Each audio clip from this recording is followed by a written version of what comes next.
Halo Bapak Ibu Saudara, puji Tuhan, hari ini saya percaya kita semua dalam berkat perlindungan dan pemeliharaan Tuhan sampai hari ini. Dan tentunya adalah iman kita. Sungguh luar biasa sebagai pengikut Kristus, kita sudah mendapatkan jaminan hidup yang kekal.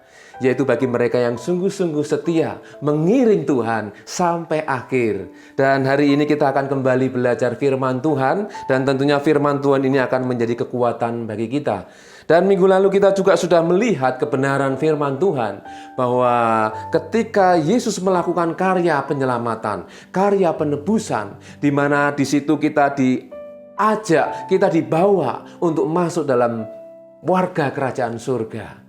Amin, Bapak Saudaraku. Ketika Yesus melakukan karya yang besar ini, ya, di dalam surat Petrus ini isinya, Bapak Saudara, kalau kita mau belajar melalui pendamaian Yesus Kristus, para murid juru selamat itu mendapatkan kekuatan sehingga mereka sanggup menanggung segala tantangan zaman ini, bahkan menanggung menghadapi segala aniaya, penderitaan dan tekanan zaman ini, Bapak Ibu Saudara. Jadi ketika kita sungguh-sungguh merenungkan tentang karya penebusan Yesus Kristus, maka kita akan diingatkan bahwa Yesus sudah menanggung segala sesuatu, bahkan penderitaan.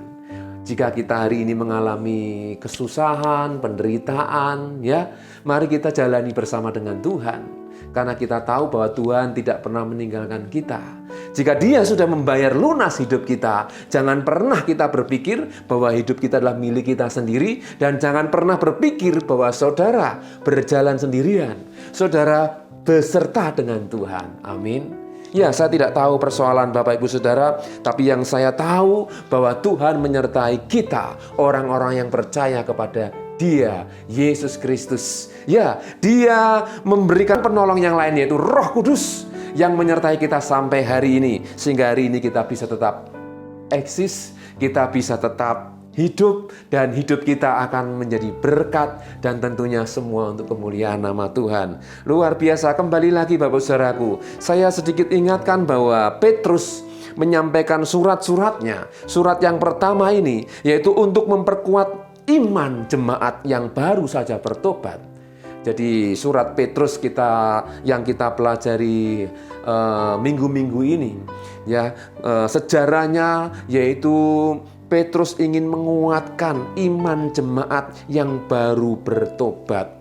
Ya, jemaat yang baru saja percaya. Dan jika hari ini ada Bapak Ibu Saudara yang baru percaya dan mendengarkan firman Tuhan ini, sanggup memberikan kita kekuatan. Amin. Mari kita akan membaca di dalam surat 1 Petrus pasal yang kedua. Di situ berjudul Yesus Kristus Batu Penjuru. Ya, minggu ini kita akan belajar bagaimana Yesus Kristus itu menjadi batu penjuru. Bapak Ibu Saudaraku, sebelum kita lebih jauh lagi mempelajari tentang Kristus Yesus sebagai batu penjuru, mari kita akan ingat minggu lalu, ya, kita diajar untuk hidup di dalam kebenaran, hidup di dalam kekudusan, dan secara manusia memang sangat tidak mungkin, tetapi bagi Tuhan itu mungkin. Kenapa? Karena Tuhan ingin supaya umatnya itu menjadi kudus. Ya, bukankah firman Tuhan berkata, kuduslah kamu sebab aku kudus. Jadi hal kekudusan ini tidak bisa ditawar lagi Bapak Ibu Saudara. Sehingga di dalam kekristenan hidup benar, hidup kudus, hidup saleh itu adalah kewajiban. Kenapa? Karena kita sudah dibeli, karena kita sudah ditebus. Ya, sehingga keselamatan bagi orang percaya bukan karena kita berbuat saleh, hidup benar, hidup suci, tapi karena kita sudah ditebus, sehingga kita pun harus menghormati karya penebusan dengan cara hidup benar, hidup kudus dan suci. Amin Bapak Ibu Saudara. Ya, jadi bagi orang Kristen masuk surga itu karena anugerah Tuhan. Bukan oleh karena kuat dan gagah kita. Kita punya ilmu, kepandaian, punya kekayaan. Bahkan dengan menjaga hidup benar menurut ukuran kita sendiri, tidak ada yang bisa. Tetapi ketika kita percaya Yesus, menerima Dia sebagai Tuhan dan Juru Selamat, bahkan sebagai kepala, yaitu kepala teladan dalam hidup, maka saya yakin hidup kita akan menerima apa yang Tuhan Yesus janjikan. Amin. Sebab kekristenan adalah kepastian. sekali lagi saya mau katakan di dalam Kristus ada kepastian. Ya, ada kepastian masuk ke dalam kerajaan surga karena Dia adalah pemilik kerajaan surga. Dan Dia menyediakan tempat sampai hari ini bagi mereka yang percaya dan yang mau setia mengiring Dia. Amin Bapak Saudaraku. Dan mari kita sebagai orang-orang yang menanti-nantikan Dia, kita semakin percaya kita akan mendapat kekuatan yang baru. Semakin terbang tinggi seperti Raja Wali. Walaupun angin kencang, persoalan datang bertubi-tubi, ya goncangan-goncangan selalu datang. Tetapi justru iman kita semakin kuat karena kita bersama dengan Tuhan. Amin. Luar biasa. Ya, mari kita akan melihat bagian yang pertama. Kristus Yesus sebagai batu penjuru. Kenapa Yesus sebagai batu penjuru? Karena Dia selain menjadi kepala, Dia sebagai juru selamat dan Dia menjadi batu keselamatan. Yesus seringkali mengajar dengan perumpamaan, namun Yesus juga pernah Dia menyampaikan dengan terang-terangan siapa dirinya. Tapi bagi mereka yang memang belum siap, mereka akan bisa berpikir dua kali menerima Yesus sebagai Tuhan dan Juru Selamat, Bapak Ibu Saudara. Ya, ketika Yesus berkata dalam Yohanes 6 ayat 51, Dia berkata, "Akulah roti hidup yang telah turun dari surga. Jikalau seorang makan dari roti ini, ia akan hidup selama-lamanya. Dan roti yang kuberikan itu ialah dagingku yang akan kuberikan untuk hidup dunia." Bapak Saudaraku, jika kita baca dalam Yohanes pasal 6, dalam keseluruhan pasal itu, kita akan melihat reaksi orang-orang, bahkan murid Yesus yang mendengarkan ucapan Yesus. Mereka bisa berpikir dua kali untuk bisa menerima Yesus sebagai Tuhan dan Juru Selamat. Bapak Ibu Saudaraku, makanya kita bersyukur memang kita tidak pernah melihat wajahnya Yesus. Kita tidak pernah berjumpa dengan Yesus secara fisik. Tapi Tuhan sudah sampaikan lebih dahulu, berbahagialah mereka yang percaya walaupun mereka tidak melihat.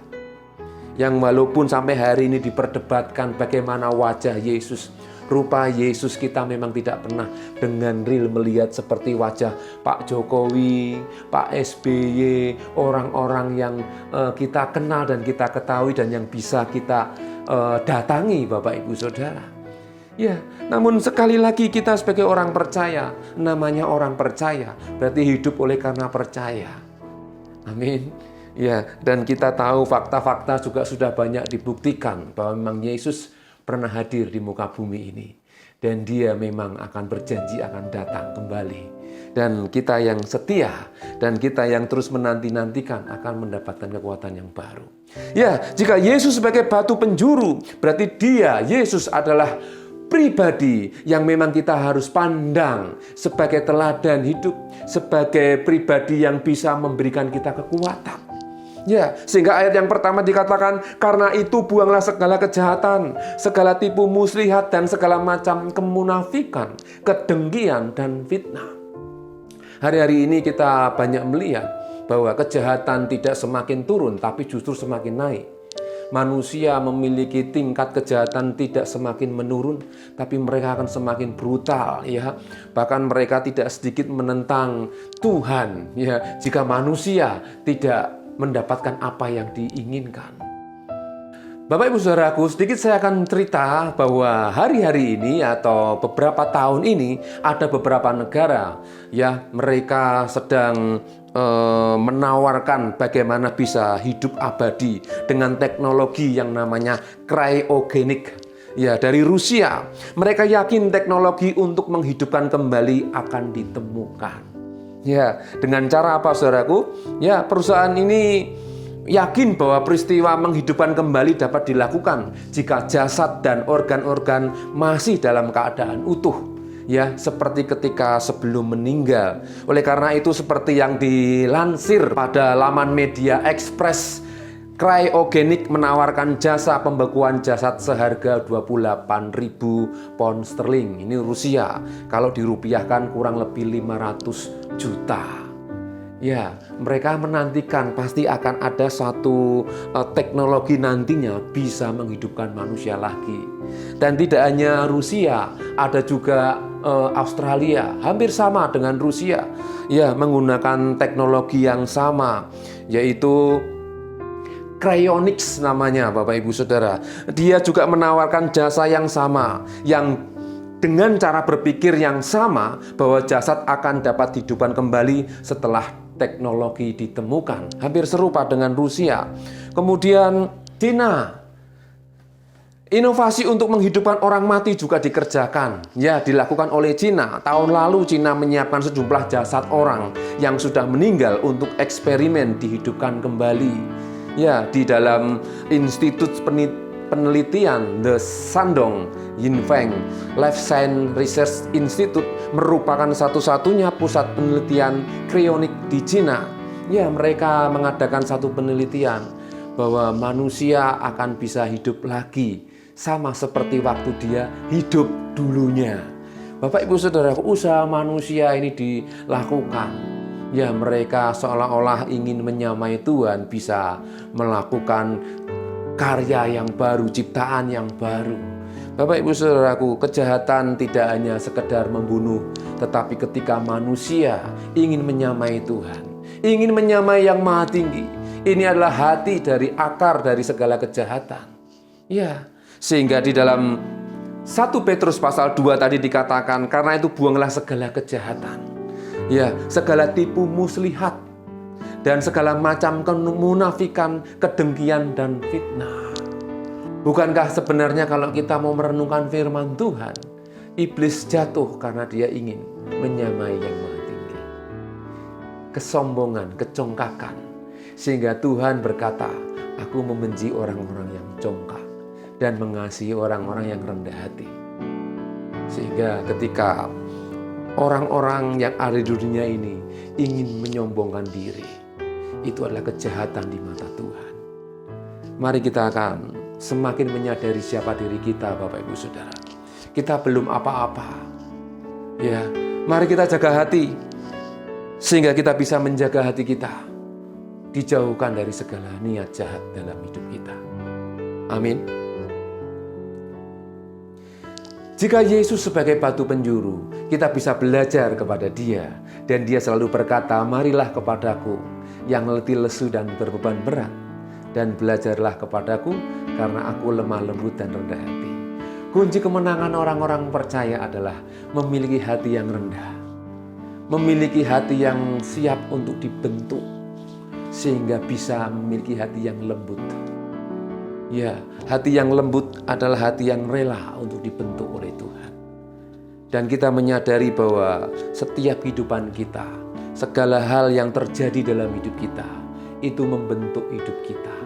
Bagaimana karakter kita bisa menjadi serupa dengan Kristus.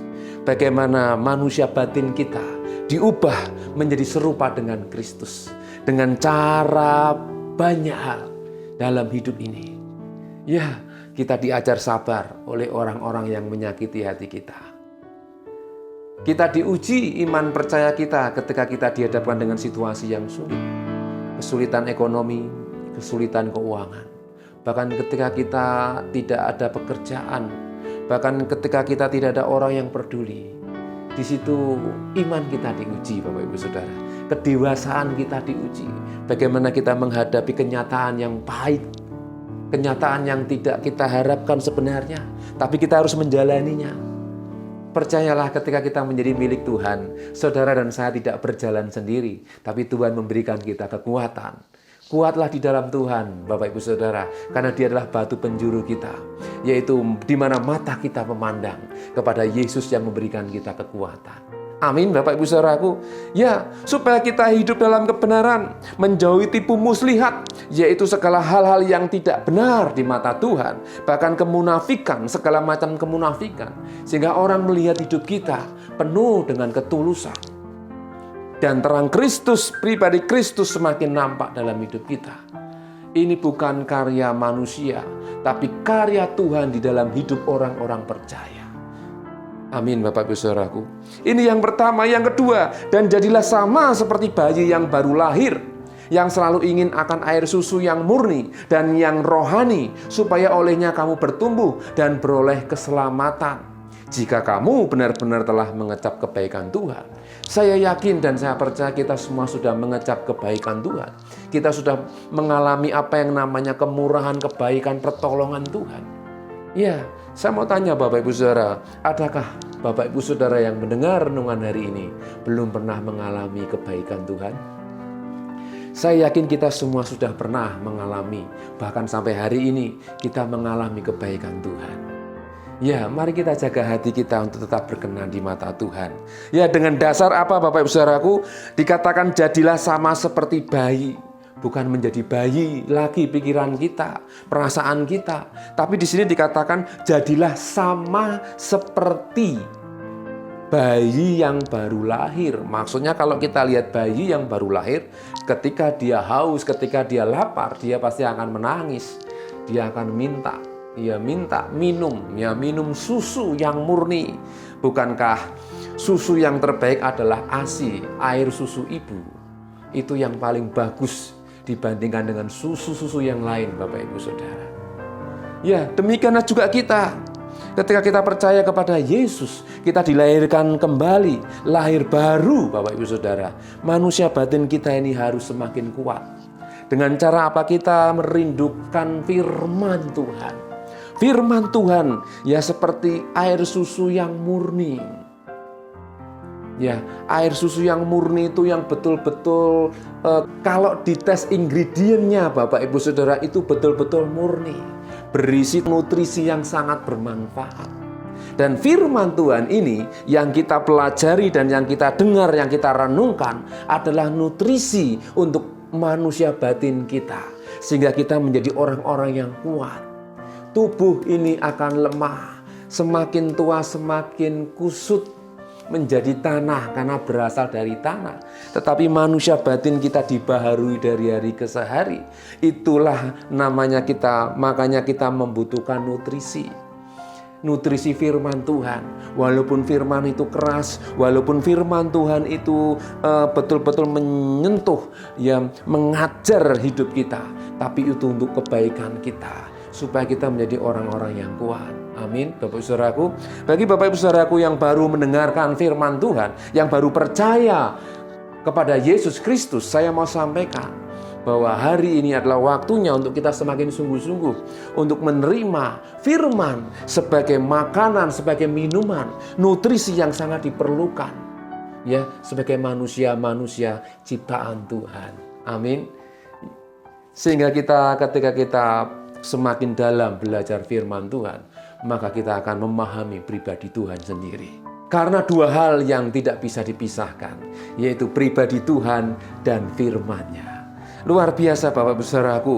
Jadi dikatakan sekali lagi, ya, jadilah sama seperti bayi yang baru lahir, yang selalu ingin akan air susu yang murni dan yang rohani, bukan yang duniawi Bapak Ibu Saudaraku.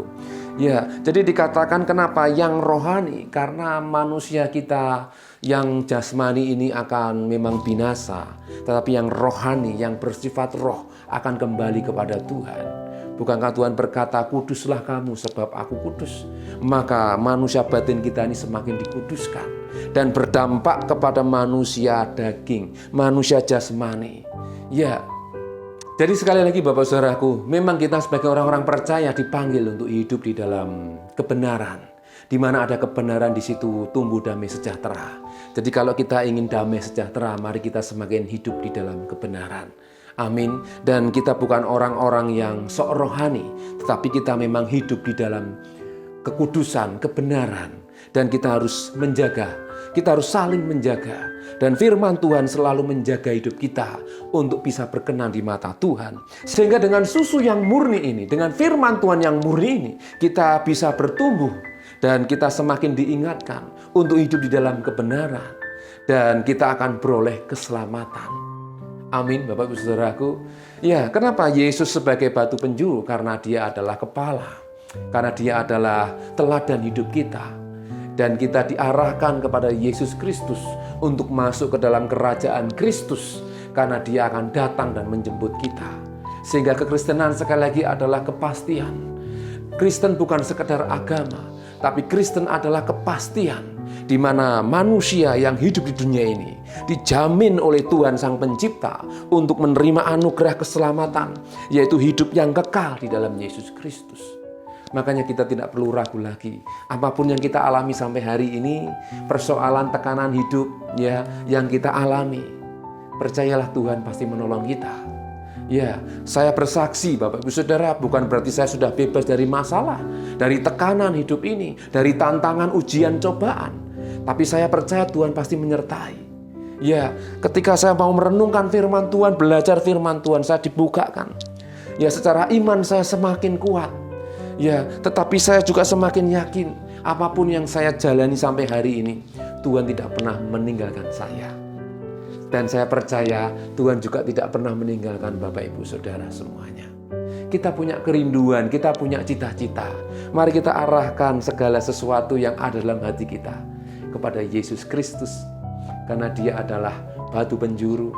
Ya, dan minggu depan kita akan belajar lagi bagaimana Yesus sebagai batu yang dibuang oleh tukang-tukang bangunan. Batu yang menjadi batu sandungan bagi mereka yang tidak percaya. Dan minggu depan kita akan belajar lebih lagi. Amin Bapak Saudaraku. Jadi hari ini kita mendengar firman Tuhan supaya kita membuang segala kejahatan, segala keangkuhan, segala kesombongan, dan bahkan segala tipu muslihat dan segala macam kemunafikan, kedengkian, bahkan fitnah yang hari-hari ini iblis sedang tanamkan, sedang gencar-gencarnya iblis lakukan supaya manusia binasa. Tapi orang-orang percaya akan menjadi kuat karena ada Yesus sebagai batu penjuru, sebagai penolong, kota benteng keselamatan kita. Amin Bapak Saudaraku. Luar biasa. Dan yang kedua, jadilah sama seperti bayi yang terus haus akan firman Tuhan. Saya harap Bapak Ibu Saudara tidak bosan mendengar firman Tuhan dan belajar firman Tuhan. Karena kita tahu ketika kita belajar firman Tuhan, Tuhan akan berkuasa atas hidup kita. Amin Bapak Saudaraku. Tuhan Yesus memberkati. Mari kita akan berdoa. Bapak di surga, terima kasih hari ini kami sudah mendengar firman-Mu. Engkau memberikan kami pengertian untuk kami semakin kuat di dalam Engkau. Karena firman-Mu adalah nutrisi, kekuatan bagi manusia batin kami untuk menghadapi hari-hari ini. Kami tahu, kami sadar tanpa Tuhan kami tidak bisa. Oleh sebab itu kami mohon anugerah kekuatan dari Tuhan. Engkau memberikan kami kekuatan yang baru. Engkau memberikan kami kekuatan yang semakin lebih lagi di zaman akhir ini. Karena kami tahu Bapa, segala kuasa-kuasa, niat-niat jahat, kuasa gelap orang-orang fasik sedang bekerja untuk membuat binasa orang-orang yang percaya. Tuhan tolong berkati kami dengan iman yang teguh. Terima kasih Bapak, terima kasih. Kami serahkan hidup kami sepanjang hari ini.